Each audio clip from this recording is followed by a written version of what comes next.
محرم الحرام کے پرامن انعقاد کو یقینی بنانے کے لیے وفاقی حکومت نے ایک تاریخی اقدام کرتے ہوئے پہلی بار سیف محرم موبائل ایپ لانچ کر دی ہے، جبکہ اسلام آباد میں ایک مرکزی کنٹرول روم بھی قائم کر دیا گیا ہے۔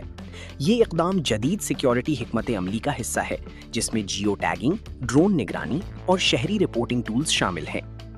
وفاقی وزیر داخلہ محسن نقوی نے جمعرات 18 جون کو محرم الحرام کے سیکیورٹی اور انتظامی انتظامات کا جائزہ لینے کے لیے ایک اعلیٰ سطحی اجلاس کی صدارت کی، جس میں امن و امان برقرار رکھنے کے لیے سخت اقدامات کی ہدایت کی گئی۔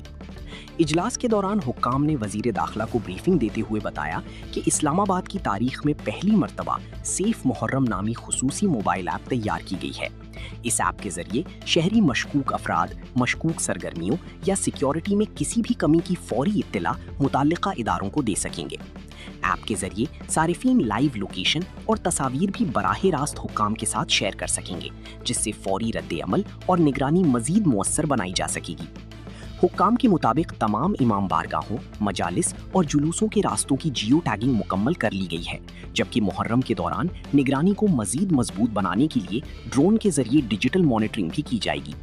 سیکیورٹی آپریشنز کی نگرانی اور فوری رد عمل کے لیے سیف سٹی ہیڈ کوارٹرز میں ایک مرکزی کنٹرول روم قائم کیا گیا ہے۔ حکام نے بتایا کہ مجالس اور جلوسوں کی حفاظت کے لیے 4 سطحی سیکیورٹی حصار تعینات کیا جائے گا۔